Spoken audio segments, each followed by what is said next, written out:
I'd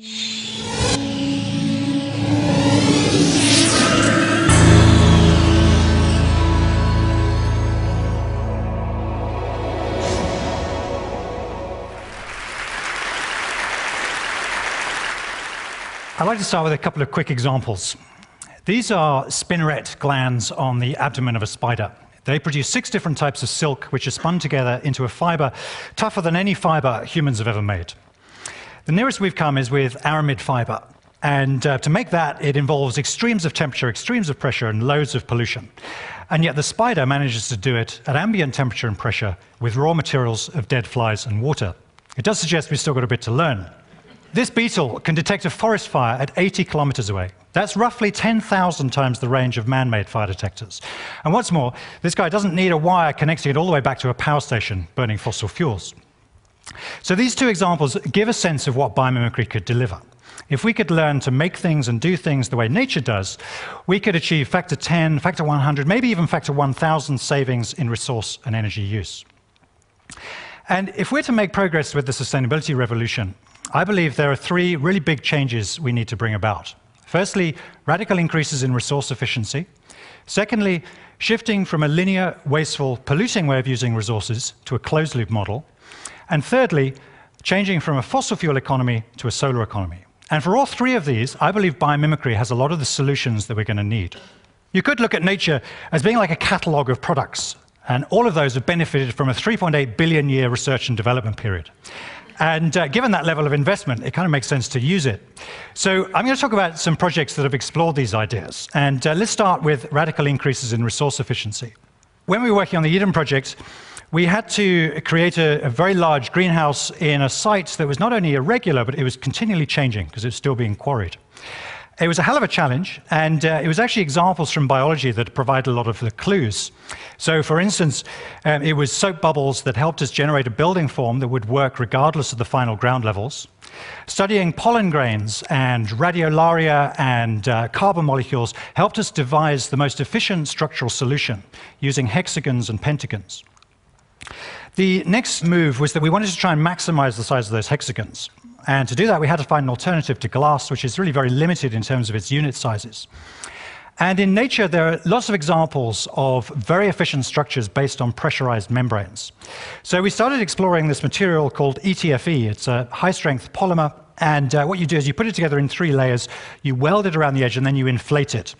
And the great thing about this stuff was that you could make it in units, so roughly 7 times the size of glass, and it was only 1% of the weight of double glazing. So that was a factor 100 saving. And what we found is that we got into a kind of positive cycle in which one breakthrough facilitated another. So with such large, lightweight pillows, we had much less steel. With less steel, we were getting more sunlight in, which meant we didn't have to put as much extra heat in winter. And with less overall weight in the superstructure, there were big savings in the foundations. And at the end of the project, we worked out that the weight of that superstructure was actually less than the weight of the air inside the building. So I think the Eden project is a fairly good example of how ideas from biology can lead to radical increases in resource efficiency, delivering the same function, but with a fraction of the resource input. And actually, there are loads of examples in nature that you could turn to for similar solutions. So, for instance, you could develop super efficient roof structures based on giant Amazon water lilies, whole buildings inspired by abalone shells, super lightweight bridges inspired by plant cells. There's a world of beauty and efficiency to explore here, using nature as a design tool. So now I want to go on to talking about the linear to closed loop idea. The way we tend to use resources is we extract them, we turn them into short-life products, and then dispose of them. Nature works very differently. In ecosystems, the waste from one organism becomes the nutrient for something else in that system. And there are some examples of projects that have deliberately tried to mimic ecosystems. And one of my favorites is called the Cardboard to Caviar project by Graham Wiles. And in their area, they had quite a lot of shops and restaurants that were producing lots of food, cardboard, and plastic waste that was ending up in landfill. Now, the really clever bit is what they did with the cardboard waste. And I'm just going to talk through this with this animation. So they were paid to collect it from the restaurants. They then shredded the cardboard and sold it to equestrian centres as horse bedding. When that was soiled, they were paid again to collect it. They put it into worm recomposting systems, which produced a lot of worms, which they fed to Siberian sturgeon, which produced caviar, which they sold back to the restaurants. So it transformed a linear process into a closed-loop model, and it created more value in the process. Graham Wiles has continued to add more and more elements to this, turning waste streams into schemes that create value. And just as natural systems tend to increase in diversity and resilience over time, there's a real sense with this project that the number of possibilities just continue increasing. And I know it's a quirky example, but I think the implications of this are quite radical, because it suggests that we could actually transform a big problem, waste, into a massive opportunity. And particularly in cities, we could look at the whole metabolism of cities and look at those as opportunities. And that's what we're doing on the next project I'm going to talk about, the Mobius project, where we're trying to bring together a number of activities all within one building so that the waste from one can become the nutrient for another.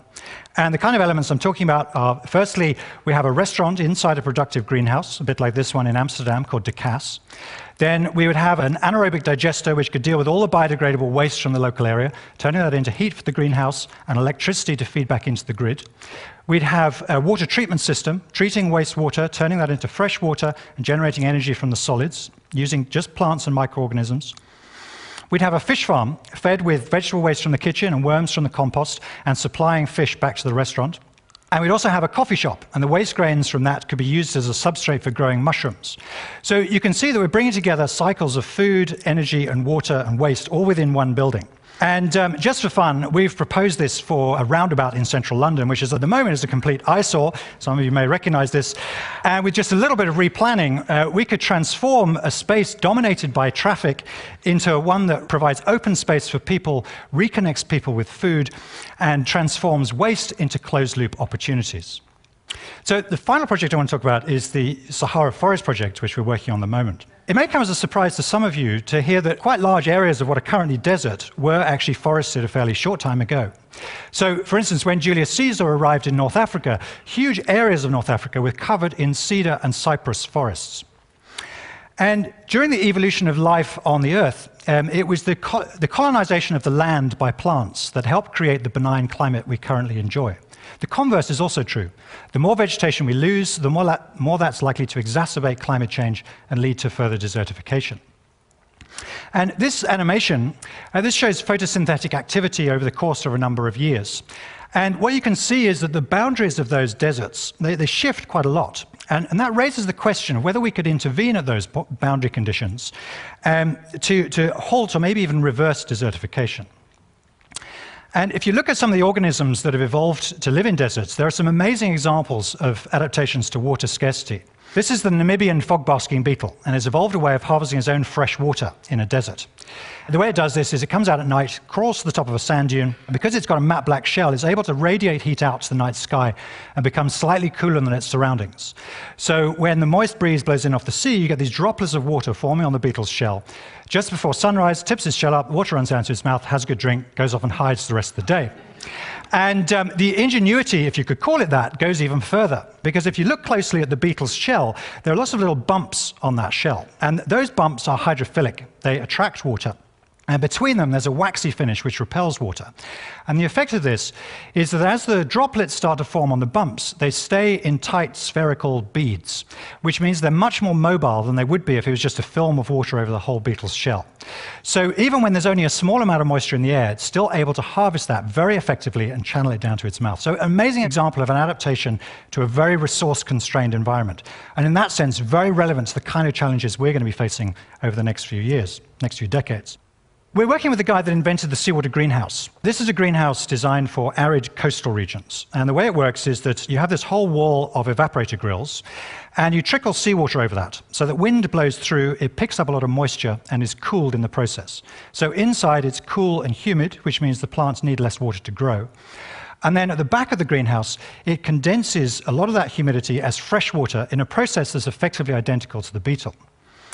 And what they found with the first seawater greenhouse that was built was it was producing slightly more fresh water than it needed for the plants inside. So they just started spreading this on the land around. And the combination of that and the elevated humidity had quite a dramatic effect on the local area. This photograph was taken on completion day, and just 1 year later, it looked like that. So it was like a green ink blot spreading out from the building, turning barren land back into biologically productive land. And in that sense, going beyond sustainable design to achieve restorative design. So we were keen to scale this up and apply biomimicry ideas to maximize the benefits. And when you think about nature, often you think about it as being all about competition. But actually, in mature ecosystems, you're just as likely to find examples of symbiotic relationships. So an important biomimicry principle is to find ways of bringing technologies together in symbiotic clusters. And the technology that we settled on as an ideal sort of partner for the seawater greenhouse is concentrated solar power, which uses solar tracking mirrors to focus the sun's heat to create electricity. And just to give you some sense of the potential of CSP, consider that we receive 10,000 times as much energy from the sun every year as we use in energy from all forms. 10,000 times. So our energy problems are not intractable. It's a challenge to our ingenuity. And the kind of synergies I'm talking about are, firstly, both these technologies work very well in hot, sunny deserts. CSP needs a supply of demineralized fresh water. That's exactly what the seawater greenhouse produces. CSP produces a lot of waste heat. We'd be able to make use of all that to evaporate more seawater and enhance the restorative benefits. And finally, in the shade under the mirrors, it's possible to grow all sorts of crops that would not grow in direct sunlight. So this is how the scheme would look. The idea is we create this sort of long hedge of greenhouses facing the wind. We'd have concentrated solar power plants at intervals along the way. Some of you might be wondering what we would do with all the salts. And with biomimicry, if you've got an underutilized resource, you don't think, how am I going to dispose of this? You think, what can I add to the system to create more value? And it turns out that different things crystallize out at different stages. When you evaporate seawater, the first thing to crystallize out is calcium carbonate. And that builds up on the evaporators. And that's what that image on the left is, gradually getting encrusted with the calcium carbonate. So after a while, we could take that out, use it as a lightweight building block. And if you think about the carbon in that, that would have come out of the atmosphere, into the sea, and then locked away in a building product. The next thing is sodium chloride. You can also compress that into a building block, as they did here. This is a hotel in Bolivia. And then after that, there are all sorts of compounds and elements that we could extract, like phosphates, that we need to get back into the desert soils to fertilize them. And there's just about every element of the periodic table in seawater. So it should be possible to extract valuable elements like lithium for high-performance batteries. And in parts of the Arabian Gulf, the seawater, the salinity is increasing steadily due to the discharge of waste brine from desalination plants. And it's pushing the ecosystem close to collapse. Now, we would be able to make use of all that waste brine. We could evaporate it to enhance the restorative benefits and capture the salts, transforming an urgent waste problem into a big opportunity. Really, the Sahara Forest Project is a model for how we could create zero-carbon food, abundant renewable energy in some of the most water-stressed parts of the planet, as well as reversing desertification in certain areas. So returning to those big challenges that I mentioned at the beginning, radical increases in resource efficiency, closing loops, and a solar economy. They're not just possible, they're critical. And I firmly believe that studying the way nature solves problems will provide a lot of the solutions. But perhaps more than anything, what this thinking provides is a really positive way of talking about sustainable design. Far too much of the talk about the environment uses very negative language. But here, it's about synergies and abundance and optimizing. And this is an important point. Antoine de Saint-Exupéry once said, if you want to build a flotilla of ships, you don't sit around talking about carpentry. No, you need to set people's souls ablaze with visions of exploring distant shores. And that's what we need to do. So let's be positive, and let's make progress with what could be the most exciting period of innovation we've ever seen. Thank you.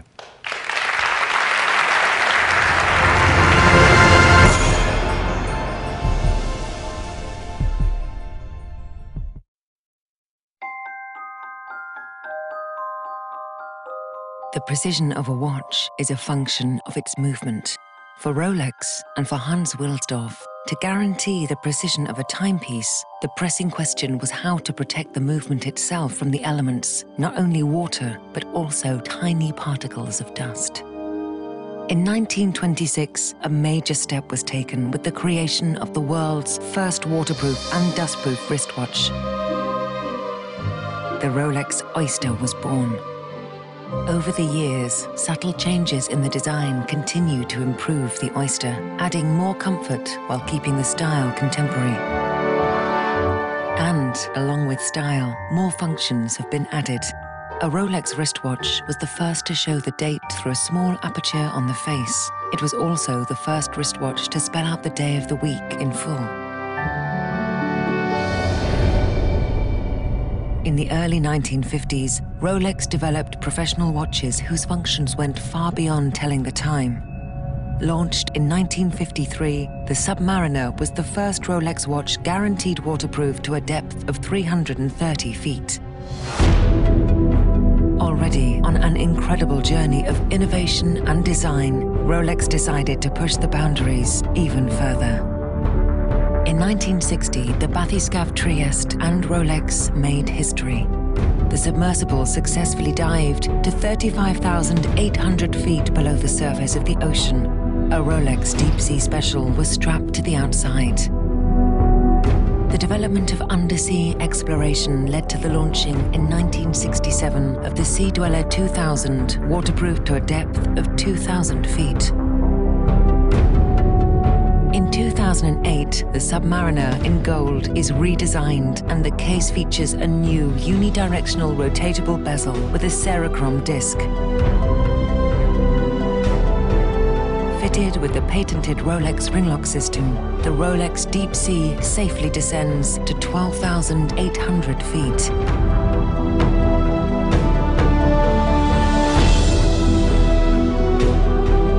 Rolex has incorporated countless hours and more than a century of experience, years of research, innovation, and development into every one of its models. And the benefits arising from this work, including waterproofness, precision, and durability, are the result of Rolex's continuous pursuit of perfection. From the most elegant and prestigious models to the professional timepieces, all are exquisitely crafted. Piece by piece, we design and manufacture every single watch. And the story continues.